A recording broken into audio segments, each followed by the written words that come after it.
Hello everyone, you are most welcome in today's class. Dharmendra English classes में आप सभी का स्वागत है।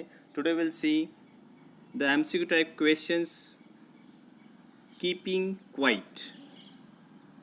This class will be in the form of online test.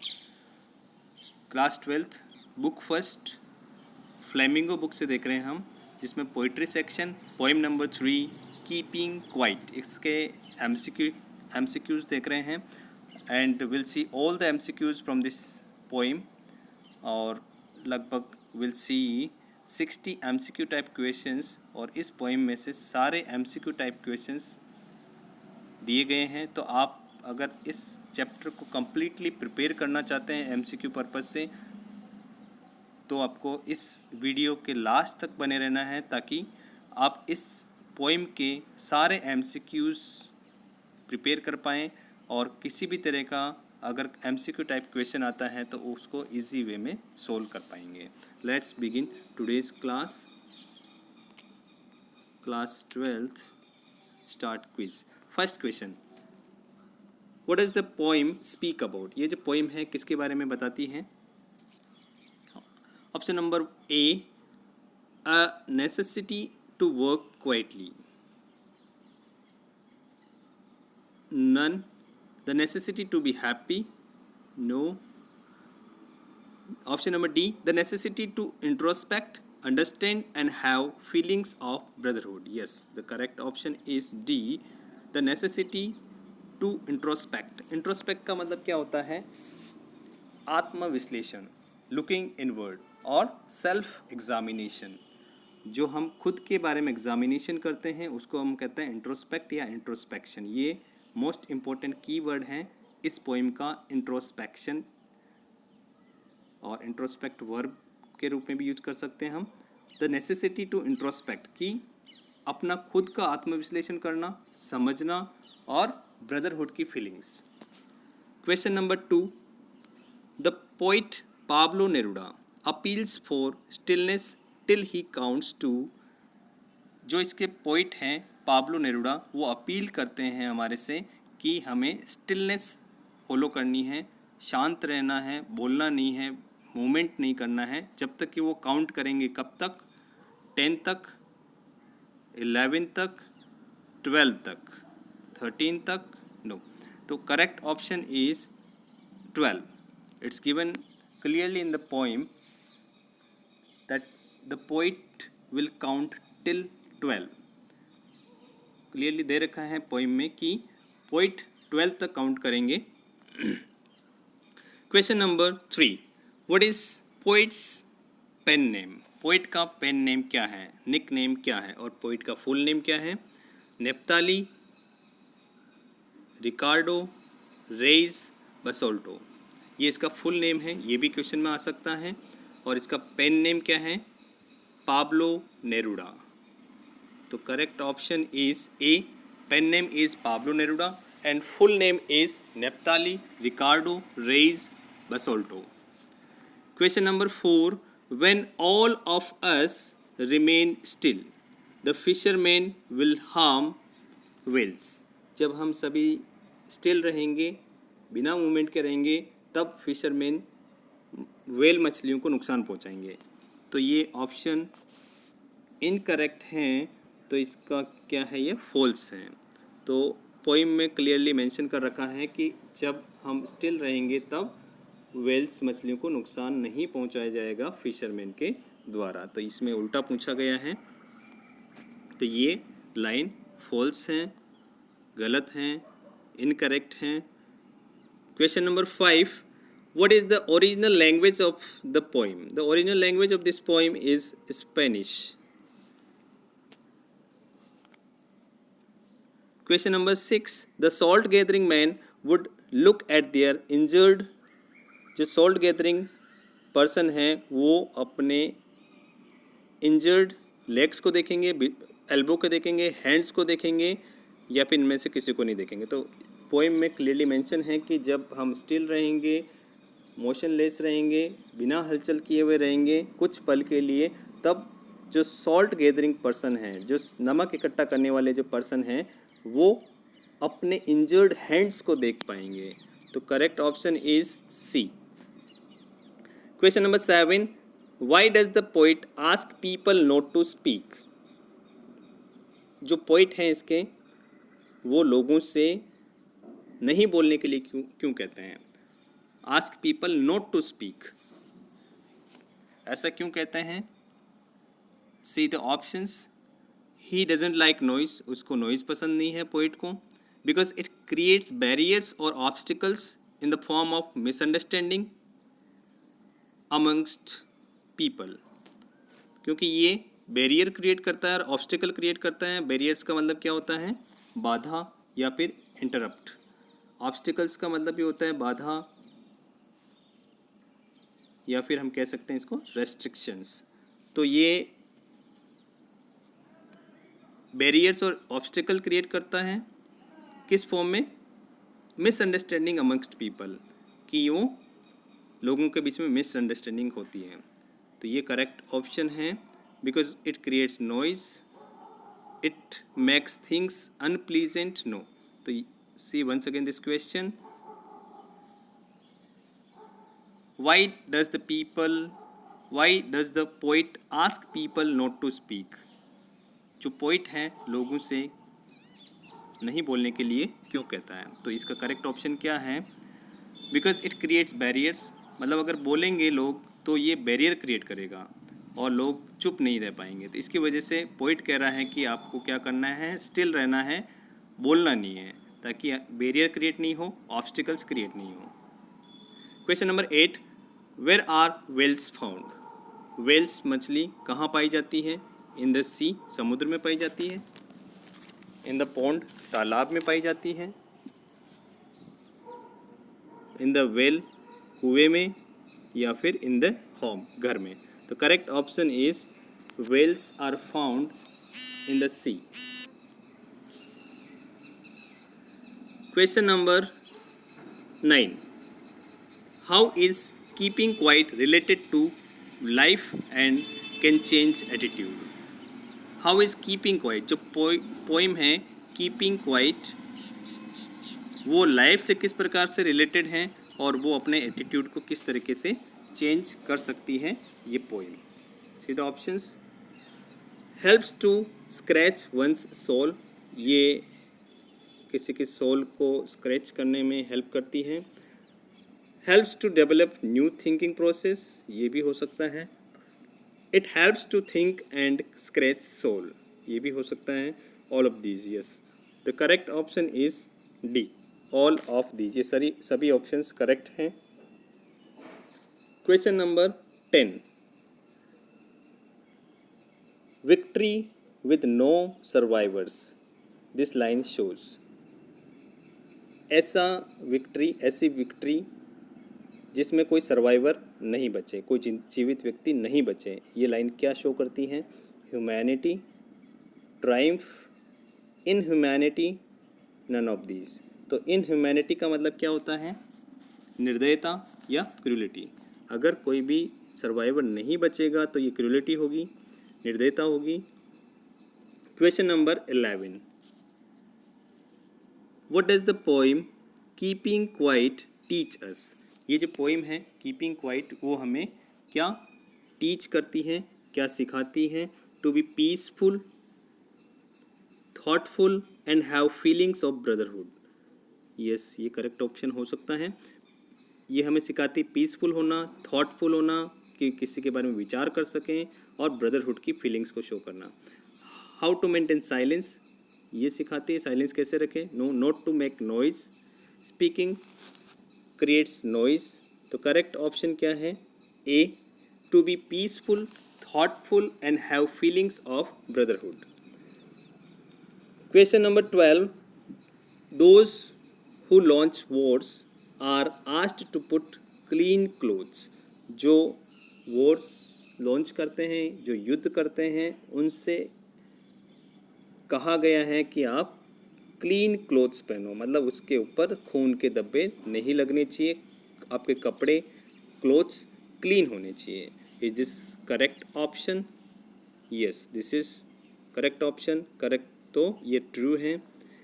Question number 13, why is silence treated as a big issue here, ये this यहाँ misprint हो गया है, यहाँ पर हियर समझ सकते हैं हम। Why is silence treated as a big issue here in this poem, इस पोइम में साइलेंस को बिग इशू क्यों ट्रीट किया गया है? तो correct option will see helps us to analyse our action. इसको साइलेंस को बिग इशू इसलिए कहा गया है कि हम इस अपने एक्शन को एनालाइज कर सकें। यस ये हो सकता है। Helps us to be thoughtful and find our true self, ये भी हो सकता है।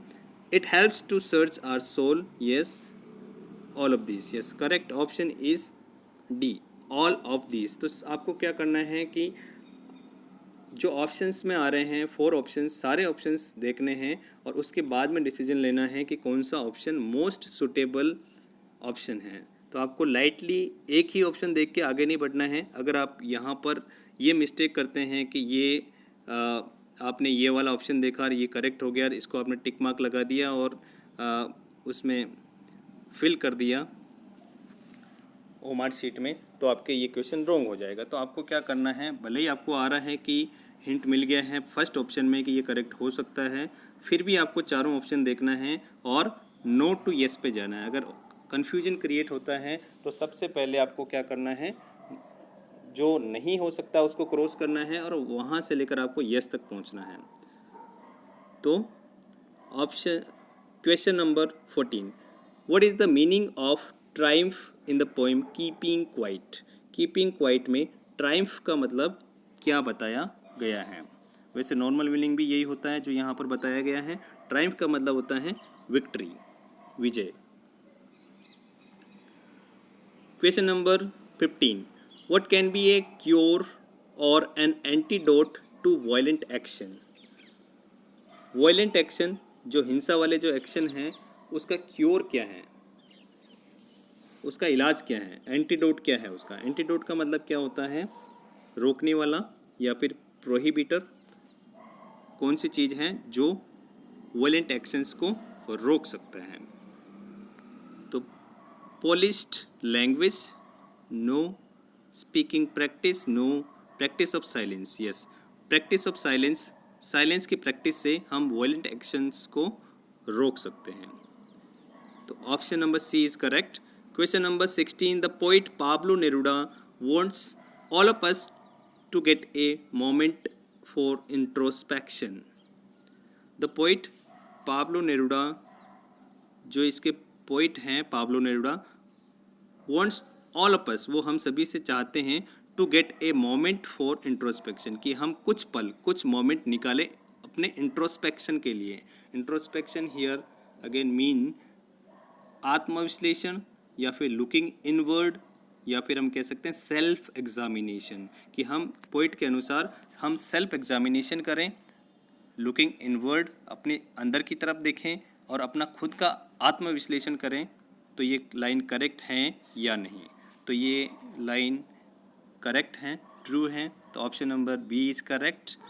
Question number 17, what does the earth symbolise? इस पोइम में अर्थ किसको सिंबलाइज कर रही है? Stillness, no. Perseverance and new beginning from seemingly stillness. Perseverance का मतलब क्या होता है? परसेवरेंस का मतलब होता है परसिस्टेंस, दृढ़ता। Perseverance and new beginning, new beginning करना फ्रॉम सीमिंग स्टिलनेस, जो स्टिलनेस हैं, बिना मूवमेंट के हैं, बिना हलचल के हैं, जो दिख रहा है सीम हो रहा है, उसमें दृढ़ता। Perseverance and new beginning, Perseverance and new beginning मतलब परसेवरेंस हो, दृढ़ता हो उस काम में, और न्यू बिगिनिंग हो फ्रॉम सीमिंग स्टिलनेस, ये उसमें पोइम में बता रखा है। और जैसा हम कह सकते हैं कि अगर जो नेचर हैं, अर्थ हैं, वो सारा कुछ नष्ट होने के बाद में भी वापस कुछ ना कुछ बिगनिंग होती है। तो यहाँ पर ये करेक्ट ऑप्शन है। प्रॉस्पेरिटी नहीं बता रखा है पोइम में, ग्रीनरी के बारे में भी डिस्कस नहीं कर रखा है। तो option number B is correct. Perseverance and new beginning from seemingly stillness. Question number 18. How does the poet perceive life? How does the poet perceive life? Perceive का मतलब क्या होता है? To understand, समझना. लाइफ को क्या समझता है पोइट? किस तरीके से समझता है इस पोइम में? Question number 18. See the options. A continuous evolution of nature. Nature का एक कंटिन्यूस एवोल्यूशन करना, यस ये करेक्ट ऑप्शन हो सकता है. Noisy place, silence, stillness, no. तो correct option is A continuous evolution of nature. Question number 19. The poet Pablo Neruda does not want to associate with. वो poet किससे associate नहीं होना चाहता है? तो वो डेथ से एसोसिएट नहीं होना चाहता है. तो option number C is correct here. Question number 20. What I want should not be confuse. जो मैं चाहता हूँ उसमें कन्फ्यूज नहीं होना आपको. विथ टोटल इनएक्टिविटी कि मतलब मेरा कहने का मतलब ये नहीं है कि टोटल इनएक्टिविटी हो. Inactivity life is what it is about. I want to truck with death. I want no truck with death. Who composed the about stranger. ये जो स्ट्रेंजर है किसने कंपोज किया है? इम्पोर्टेंट एमसीक्यू टाइप क्वेश्चन है. तो इसका राइटर, इसके पोइट का नेम लिखना है हमें. तो पोइट कौन है इसके? Pablo Neruda. ठीक है, ये लाइन से आपको अंडरस्टैंड करना है कि ये लाइन कौन सी पोइम से ली गई है. ये से क्वेश्चंस मोस्टली पूछे जाते हैं एमसीक्यू टाइप क्वेश्चंस में, पोइट्री वाले क्वेश्चंस में. Question number 21. What can bring wonders. कौन सी चीज़ वंडर ला सकती है, आश्चर्य ला सकती है? Huge silence. तो ह्यूज साइलेंस वंडर ला सकती हैं, आश्चर्य ला सकती हैं. Question number 22. When everything seems to be dead remains active and alive. तो इसमें मोस्ट सुटेबल वर्ड कौन सा आएगा? When everything seems to be dead the earth remains active and alive. जब सभी कुछ डेड दिखाई देते हैं तब जो अर्थ है वो एक्टिव और अलाइव दिखाई देती है. Question number 23.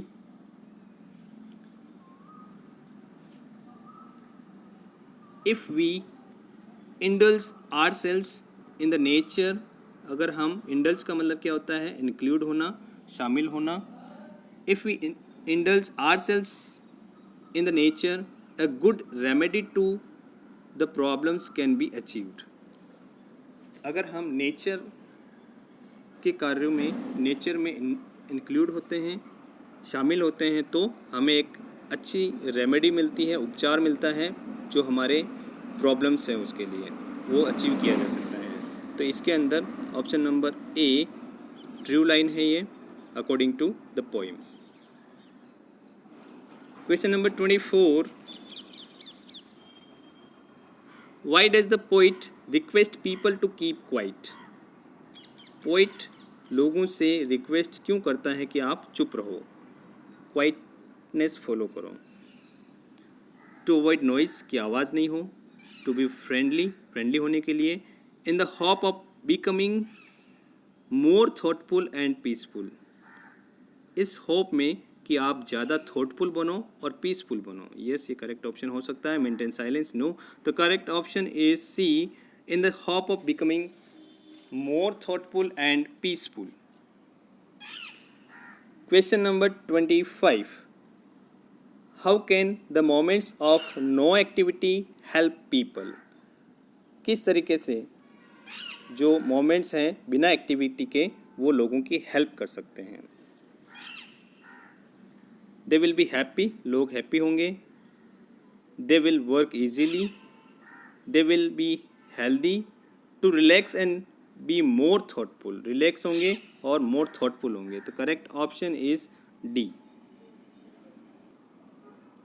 Next question number 26. What are the different kinds of words mention in the poem. इस पोइम में किस तरीके के अलग अलग वॉर के बारे में डिस्कस किया गया है। वॉर अगेंस्ट नेचर, नेचर के against war, war with gas and fire, war against humanity, all of these. तो correct option is all of these. सारे वर्ड्स के बारे में बताया गया है जो यहाँ पर मेंशन है। Question number 27, which images in the poem show that the poet condemns or hate violence? Which images in the poem? कौन सी images ये शो करती हैं कि that the poet condemns or hate violence, कि जो poet हैं वो violence से hate करता है और condemn करता है। condemn मतलब निंदा करना और घृणा करता है। तो ऐसी कौन सी लाइन्स हैं, कौन सी इमेजेस हैं, तो वो हम देखते हैं।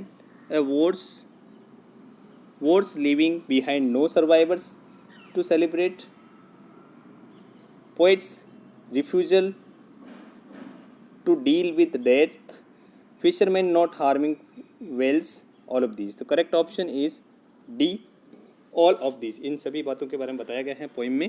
Question number 28, what does hurt hand refer to? Hurt hand क्या रेफर करता है यहाँ पर पोइम में? अनफुलफिल्ड डिज़ायर, अनफुलफिल्ड डिज़ायर के बारे में बताता है। Growing insensitivity of man to pain, insensitivity grow हो रही है मैन की और उसमें उसको दर्द भी हो रहा है। तो यहाँ पर growing needs of the man, growing greed of man. तो correct option is B, growing insensitivity of man to pain. Insensitivity का मतलब क्या होता है? असंवेदनशीलता, असंवेदनशीलता, या फिर हम इंग्लिश में कहें तो the condition of being insensitive, the condition of being insensitive। Question number 29, what is the poet expecting from fisherman? fisherman से क्या expect कर रहा है poet? to think and stop harming the fish, ये से करेक्ट ऑप्शन हो सकता है। to go deeper in the sea, समुद्र के बीच में ज़्यादा गहराई पर जाना। none, to find more fish, ज़्यादा मछलियाँ पकड़ना। तो correct option is A, to think and stop harming the fish. इस पोइम में एक्सपेक्ट कर रहा है फिशरमैन से पोइट की कुछ मोमेंट स्टिल रहे ताकि वो फिशेस को हार्म नहीं पहुंचा सके, नुकसान नहीं पहुंचा सके। Question number 30, how long is the poet expecting everyone to stay still? कितने लंबे टाइम तक वो एक्सपेक्ट कर रहा है लोगों से कि वो स्टिल रहें? तो यहाँ पर correct option is C, for 1 second till we count 12, लगभग 1 सेकेंड के लिए जब तक कि 12 तक काउंटिंग की जा सके। Question number 31, what is the title of the poem suggest? जो पोइम का टाइटल है कीपिंग क्वाइट, वो क्या सजेस्ट करता है? Unhappiness, noise, inactivity, maintenance of silence. Silence को कैसे मेंटेन करें, साइलेंस के बारे में बताया गया है मोस्टली इस पोइम में। तो मेंटेनेंस ऑफ साइलेंस, इसके बारे में बताया गया है इस पोइम में। Question number 32, what does counting up to 12 signify? जो 12 तो काउंटिंग की जा रही है वो क्या सिग्निफाई करता है? And how will it help, और ये किस प्रकार से हेल्प करेगा? तो यहाँ पर देखते हैं कौन सा ऑप्शन करेक्ट है। 12 months of a year, year के जो 12 मंथ हैं उसको रिप्रेजेंट करता है ये। It will help to create peace and harmony, yes. 12 hours of the day, yes, all of these. तो ये सभी ऑप्शंस करेक्ट हैं। तो यहाँ पर option number D is correct, most suitable option. Question number 33, what is the style of the poem symbolize? जो poem की जो स्टाइल है वो क्या सिंबलाइज करती हैं, that the poet use to write with. तो यहाँ पर करेक्ट ऑप्शन देखते हैं, होप, डिज़ायर, होप हो सकता है, डिज़ायर भी हो सकता है, डिज़ायर एंड होप, ये दोनों करेक्ट हैं। तो option number C, desire and hope. What is the style of the poem symbolize, जो पोइम की जो स्टाइल है वो क्या सिंबलाइज करती है, that the poet use to write with, जो कि पोइट लिख रहे हैं इस पोइम में। तो डिज़ायर और होप, वो डिज़ायर कर रहे हैं पोइट और होप कर रहे हैं, अपेक्षा कर रहे हैं लोगों से कि लोग, पीपल स्टिलनेस को फॉलो करें, कुछ मोमेंट स्टिल रहें, मोशनलेस रहें, बिना हलचल के रहें, ताकि वो इंट्रोस्पेक्शन कर सकें, अपने बारे में ध्यान लगा सकें। तो option C is correct. Question number 34, what is the essence और मैसेज ऑफ द पोइम।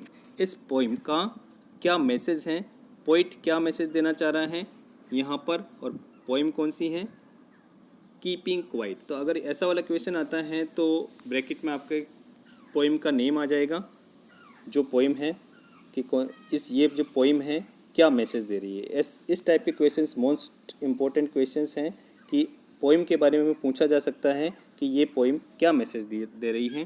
तो यहाँ पर to prosper, introspection, yes introspection, ये मोस्ट इम्पोर्टेंट कीवर्ड है इस पोइम का।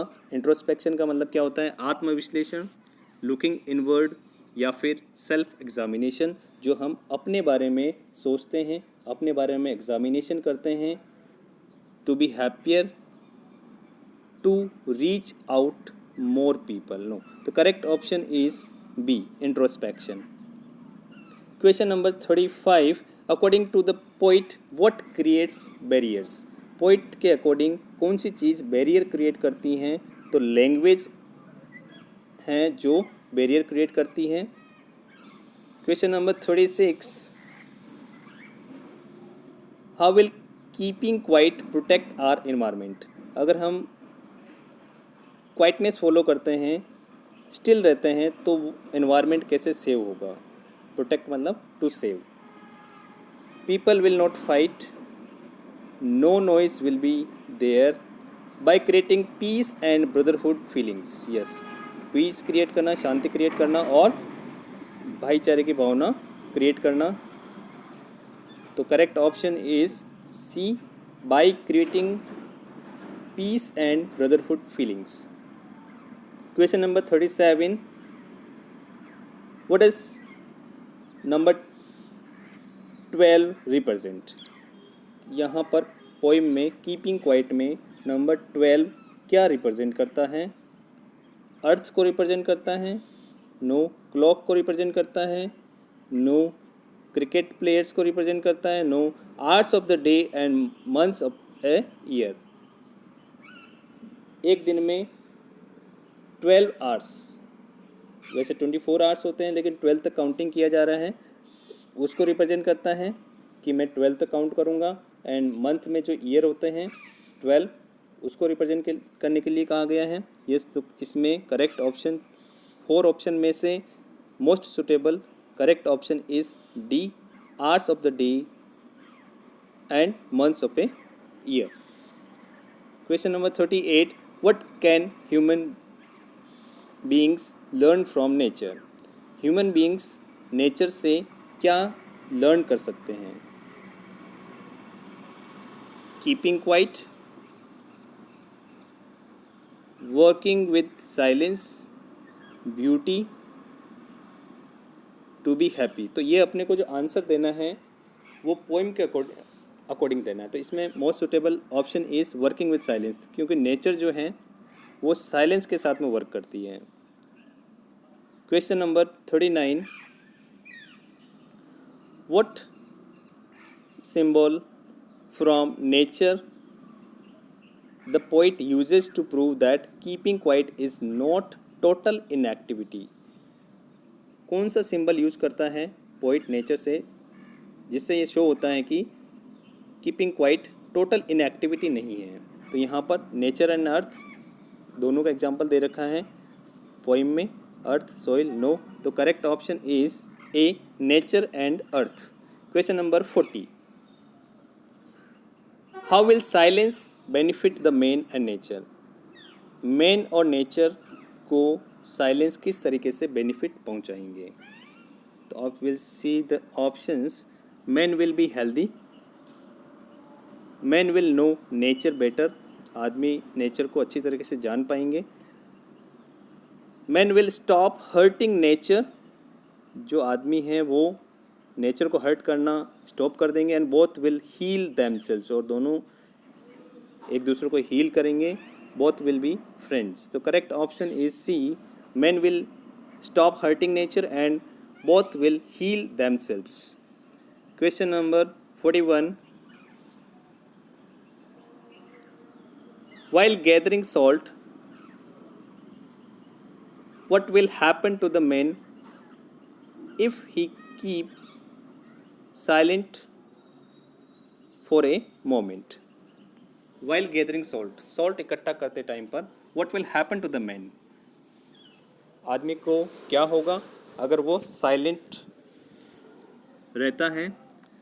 If he keeps silent, if he keeps silent for a moment, कुछ पल के लिए साइलेंट रहता है तो वो क्या होगा? He will think of the harm the salt is doing to his hands. मतलब वो सोच पाएगा कि जो साल्ट उसके हाथों को क्या नुकसान पहुंचा रहा है, वो अपने इंजर्ड हैंड्स को देख पाएगा। यस, ये करेक्ट ऑप्शन हो सकता है। He will stop dropping it. He will look at the ground. No. He will walk carefully. No. The correct option is A. He will think of the harm the salt is doing to his hands. वो ये सोच पाएगा कि जो salt है, नमक है, वो उसके हाथों को क्या नुकसान पहुंचा रहा है। Question number 42, why is the poet asking everyone not to speak any language? Poet जो है हर एक पर्सन से यह क्यों पूछ रहा है, क्यों कह रहा है not to speak any language, किसी भी लैंग्वेज में नहीं बोलना है, आपको स्टिल रहना है, ऐसा क्यों कह रहा है? टू अवॉइड पीपल, लोगों को अवॉइड करने के लिए, to avoid noise, to avoid conflicts and misunderstandings, conflicts और मिसअंडरस्टैंडिंग्स को अवॉइड करने के लिए। यस, ये करेक्ट ऑप्शन हो सकता है। To avoid loud voices, no. तो correct option is C, to avoid conflicts and misunderstandings. Conflicts का मतलब क्या है? स्ट्रगल या संघर्ष, स्ट्रगल या संघर्ष। Question number 43, not move our arms, what does this expression refer to?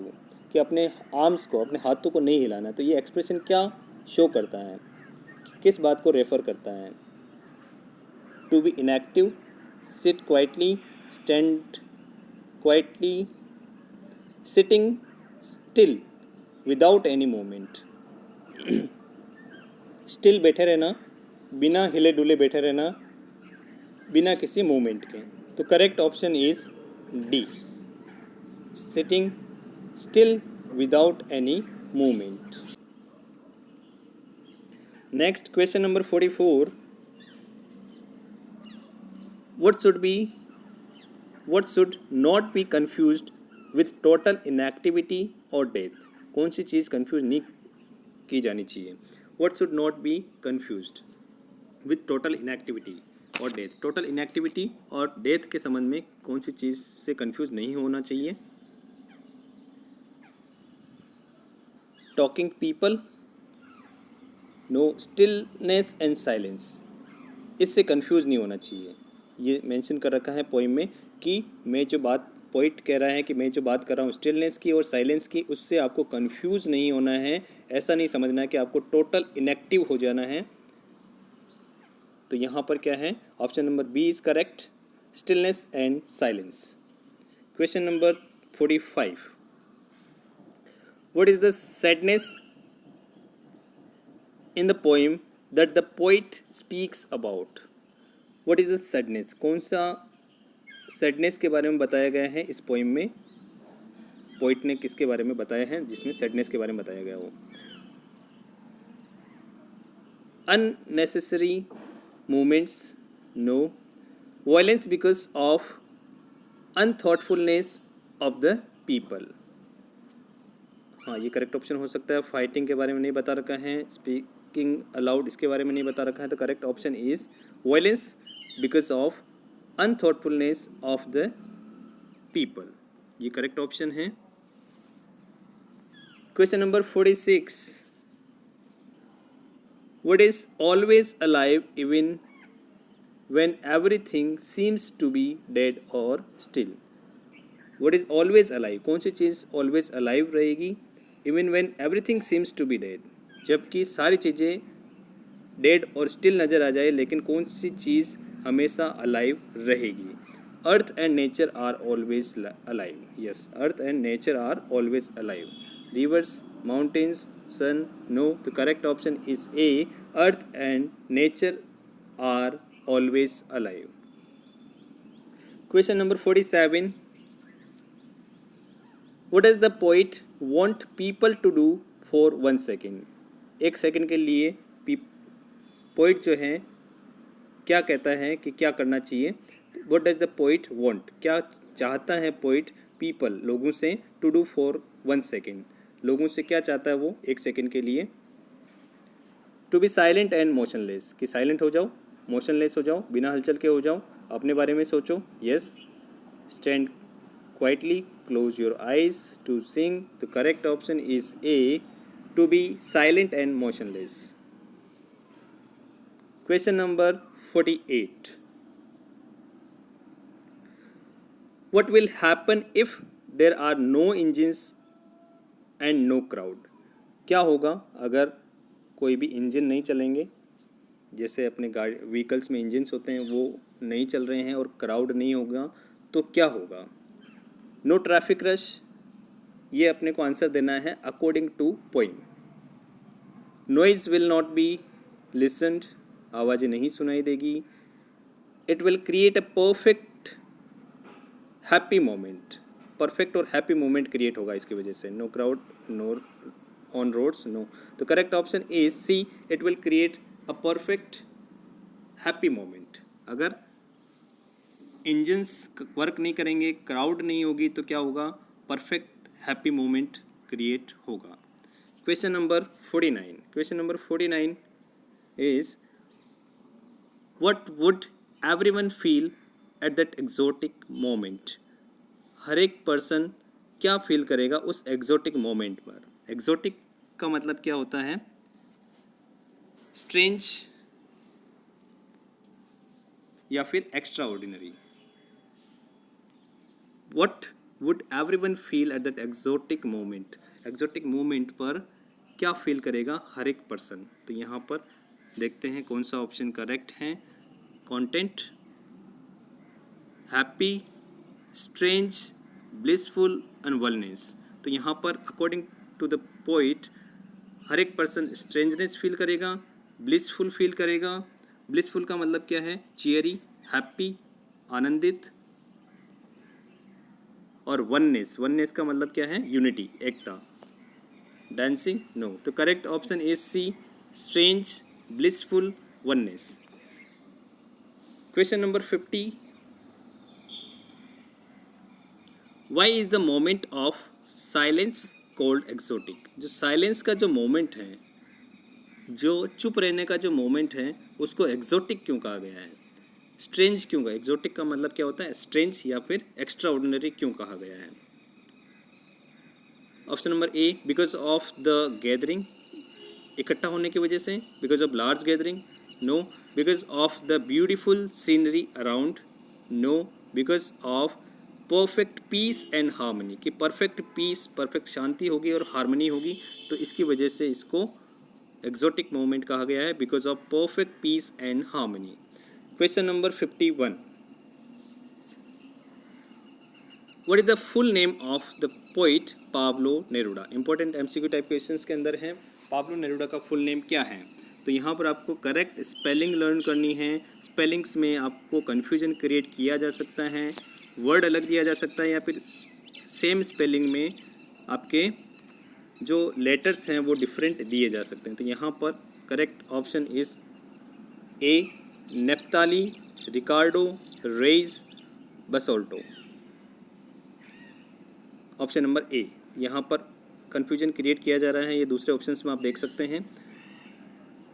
Question number 52, in which year the poet Pablo Neruda won the Nobel prize for literature?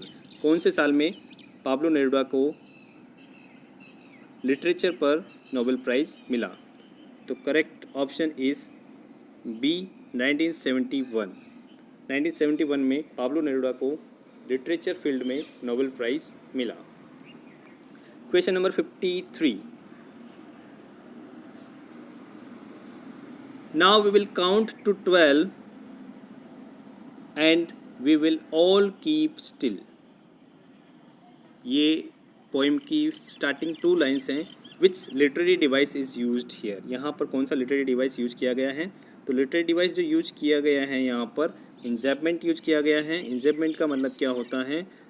जब कोई लाइन कंटिन्यूस मीनिंग दे रही हो, एक line के बाद में दूसरी line continuous आ रही हो और फर्स्ट लाइन के बाद में पंक्चुएशन मार्क्स नहीं लगा रखा हो, तो वहाँ पर इंजैपमेंट होता है। लाइन कंटिन्यू मीनिंग देती है, उसका मतलब होता है enjambment. Question number 54, let's not speak in any language. Let's stop for 1 second. Which letter device is use in this lines? कौन सी लेटर डिवाइस यूज कर रखा है? तो यहाँ पर जो यूज कर रखा है वो है एनाफोरा। एनाफोरा का मतलब क्या होता है? जब 2 या 2 से ज़्यादा लाइन्स सेम वर्ड से स्टार्ट हो तो वहाँ पर एनाफोरा होता है। तो यहाँ पर 2 लाइन्स लेट्स से स्टार्ट हैं, तो यहाँ पर correct option is C, anaphora. Question number 55, what is the meaning of exotic in the poem keeping quiet? Keeping quiet में एक्सोटिक का मतलब क्या है? तो यहाँ पर एक्सोटिक का मतलब क्या है? स्ट्रेंज और extraordinary. Important MCQ type question है ये। Question number 56, we would all be together in a sudden strangeness. Which literary device is used in these lines? तो यहाँ पर क्या यूज कर रखा है? We would all be together in a sudden strangeness. तो यहाँ पर एलिट्रेशन है। एलिट्रेशन क्यों है? क्योंकि यहाँ पर वी वुड वह साउंड रिपीट हो रहा है। जब किसी पर्टिकुलर लाइन में 2 या 2 से ज़्यादा वर्ड का स्टार्टिंग साउंड कॉन्सोनेंट साउंड होता है तो वहाँ पर एलिट्रेशन होता है। तो correct option is A, alliteration. Question number 57, and the man gathering salt would look at his hurt hands. Which literary device is used here? यहाँ पर कौन सा लिटरेरी डिवाइस यूज किया गया है? तो यहाँ पर जो यूज किया गया है वो एलिट्रेशन यूज कर रखा है। एलिट्रेशन क्यों यूज कर रखा है? क्योंकि यहाँ पर रिपीट हो रहा है कॉन्सोनेंट साउंड। कहाँ पर यूज हो रहा है? Will see, his hurt hands. तो यहाँ पर ह साउंड रिपीट हो रहा है। और एलिट्रेशन किसको कहते हैं? जब 2 या 2 से ज़्यादा वर्ड्स का स्टार्टिंग साउंड कॉन्सोनेंट साउंड हो तो वहाँ पर एलिट्रेशन होता है, कॉन्सोनेंट साउंड रिपीट हो रहा हो। तो यहाँ पर ह साउंड रिपीट हो रहा है हिज हर्ट हैंड्स में, तो एलिट्रेशन यूज किया गया है यहाँ पर। Question number 58, would put on clean clothes and walk about with their brothers. Which literary device is used here? Will see again, here is used alliteration. Alliteration क्यों use किया गया है यहाँ पर? Will see, clean clothes. Clean clothes, यहाँ पर क sound repeat हो रहा है तो यहाँ पर एलिट्रेशन है। एलिट्रेशन कहाँ पर होता है? जब 2 या 2 से ज़्यादा वर्ड्स का स्टार्टिंग साउंड कॉन्सोनेंट साउंड होता है वो एलिट्रेशन होता है। Question number 59, now I will count up to 12 and you keep quiet and I will go. Which letter device is used here? Here used enjambment. ये poem की last 2 lines हैं और first 2 lines में भी इंजैपमेंट है। जब इंजैपमेंट किस में होता है? जब लाइन्स में कंटिन्यू मीनिंग निकलता है। फर्स्ट लाइन के बाद में पंक्चुएशन मार्क्स नहीं दिया गया है, लाइन कंटिन्यू मीनिंग देती है तो वहाँ पर इंजैम्पमेंट होता है। Next and last MCQ type question, perhaps the earth can teach us as when everything seems dead, and which later device is used here? Here personification is used. Personification किसको कहते हैं? जब किसी नॉन ह्यूमन को human की quality दे दी जाती है तो वहाँ पर पर्सोनिफिकेशन होता है। तो यहाँ पर अर्थ को टीचर के रूप में बताया गया है कि अर्थ कैन टीच अस। तो ये most important MCQ type question है, question number 60। Okay, we have solved all the questions. Now we'll submit the online test and we'll see our marking. And we have achieved 100% marks, 60 out of 60. तो यहाँ पर सारे MCQ type questions दे रखे हैं। अगर आपको इस पोइम से रिलेटेड सारे MCQ टाइप क्वेश्चंस क्लियर करने हैं तो इसको वापस देखना है। अगर आपको वन टाइम अंडरस्टैंड नहीं हुआ है तो वापस इसको रिपीट कर सकते हैं, इसको वापस देख सकते हैं, वीडियो को बार बार देख सकते हैं ताकि सारे MCQ टाइप क्वेश्चंस क्लियर हो जाएं। तो that's all for today's class. Thank you for watching this video. And अगर आपको इसी तरह के MCQ टाइप क्वेश्चंस और आपके सब्जेक्ट से रिलेटेड क्वेश्चंस आपको टाइमली मिल जाए तो you can subscribe this channel and press on the bell icon for more updates. Thank you so much for watching this video. See you in the next class. Bye everyone.